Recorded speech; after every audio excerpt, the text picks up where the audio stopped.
لوگ پوچھتے ہیں ہم کیا کر سکتے ہیں؟ اپنا ایمان مضبوط کرو، اپنا تقوی رب سے تعلق ٹھیک کرو،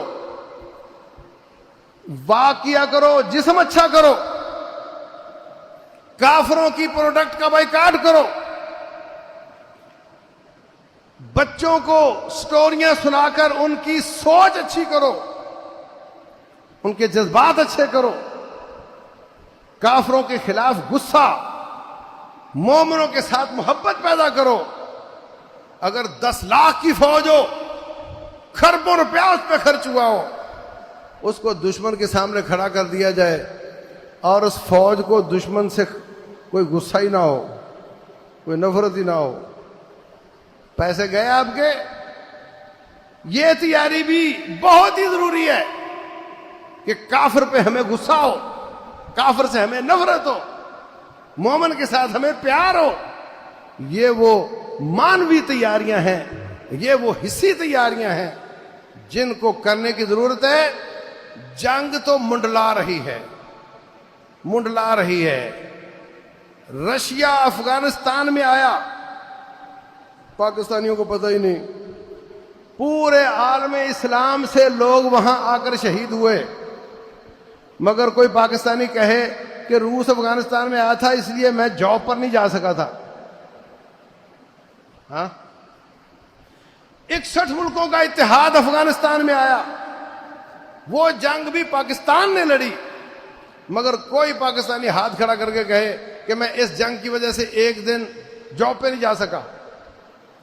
جنگیں آئی اور جس فوج کو گالیاں دیتے ہو اس نے لڑی، اور کوئی کہتے ہیں بڑے بڑے غلط ہیں، چھوٹے چھوٹے ٹھیک ہیں۔ یہ جنگیں بڑے بڑوں نے لڑی ہیں، چھوٹوں نے نہیں لڑی ہیں، اور اس کا اقرار دشمن کرتا ہے۔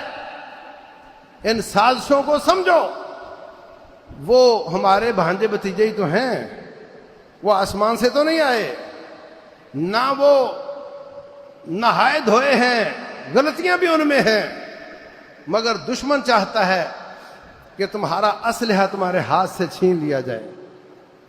وَدُّوا لَوْ تَكْفُرُونَ كَمَا كَفَرُوا فَتَكُونُونَ سَوَاءً، وہ چاہتے ہیں عقیدے کے حساب سے بھی تم اسی طرح کے ہو جاؤ جس طرح کے وہ ہیں، تاکہ رب کی مدد نہ آئے۔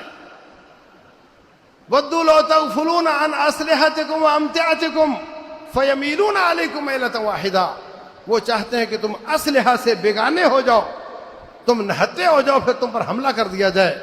کھول کھول کر تمہارا رب ان کے راز کی باتیں بتاتا ہے، ان کی دل کی باتیں بتاتا ہے، ہمیں پھر سمجھ نہیں آتی۔ تو ہمیں مانوی اعتبار سے بھی، ہمیں حصی اعتبار سے بھی، ہمیں فکری اعتبار سے بھی، ہمیں عقدی اعتبار سے بھی تیاری شروع کر دینی چاہیے۔ مار کے منڈلا رہے ہیں، اللہ ہمیں بچائے، اللہ ہمیں محفوظ رکھے۔ رسول اللہ صلی اللہ علیہ وسلم فرماتے ہیں لا تتمنوا لقاء العدو، دشمن سے ملاقات کی تمنا نہ کرو، لیکن اگر ہو جائے، مڈ بھیڑ ہو جائے، فاثبتوا، پھر اس قابل بنو کہ ڈٹ سکو۔ تو ہمیں اس قابل بننا ہے۔